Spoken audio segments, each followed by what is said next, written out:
Bienvenue si vous nous rejoignez sur France 24. Le face-à-face meurtrier se poursuit au Proche-Orient. Au cours des derniers jours, près de 200 Palestiniens ont été tués, parmi lesquels 58 enfants. En Israël, 10 personnes ont perdu la vie, dont 2 enfants. Gallagher Fenwick est l'envoyé spécial de France 24 en Israël. Bonjour à vous Gallagher, merci d'être avec nous.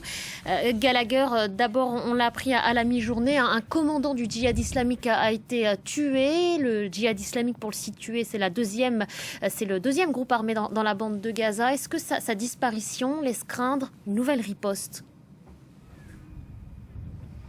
Absolument, elle a déjà eu lieu d'ailleurs sous la forme d'une pluie de roquettes qui ont été tirées depuis l'enclave palestinienne en direction des villes dans le sud d'Israël. C'était parfaitement attendu étant donné l'importance au sein de l'appareil militaire palestinien qui opère à l'intérieur de Gaza, de cet homme Oussam Abu Arbid. C'est son nom qui est d'ailleurs donné dans le communiqué qui a été fait par les autorités israéliennes qui le tiennent notamment pour responsable de tir de plusieurs missiles de type anti-tank qui, toujours selon ces mêmes autorités israéliennes, auraient fait des victimes civiles côté israélien. Oussam Abu Arbid était pour le djihad islamique responsable de la partie nord de Gaza. Donc son élimination est un fait important et certainement pas un fait qui va en direction d'un éventuel apaisement entre ces factions armées à Gaza et les forces armées israéliennes, avec de part et d'autre toujours des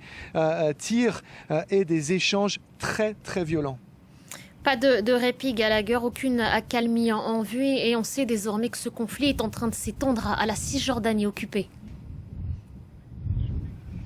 Absolument, et ça c'était un fait qui était véritablement craint par les autorités israéliennes. L'un des leaders du Hamas, Ismaël Haniyeh, qui se trouve au Qatar en ce moment, a très explicitement appelé les Palestiniens de Cisjordanie à se joindre à ces affrontements. Et c'est ce qui est en train de se passer, c'est ce qui se passe depuis des jours et qui est en train de se passer en ce moment même, notamment dans la ville d'Al-Biré qui se situe à une quinzaine de kilomètres au nord de Jérusalem, non loin de Ramallah. C'est là que se déroulent régulièrement des échauffourées, des affrontements parfois très violents, notamment entre des colons juifs qui habitent dans des colonies non loin de là et des Palestiniens d'Al-Biré, jets de pierre, tirs et forces armées israéliennes également qui opèrent dans la zone, dans des affrontements qui, encore une fois, démontrent que ce cycle de violents est loin d'une éventuelle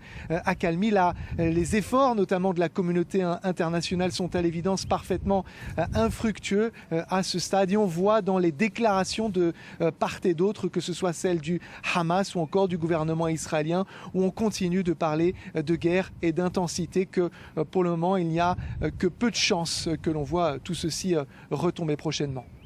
Gallagher Fenwick, l'envoyé spécial de France 24, merci à vous pour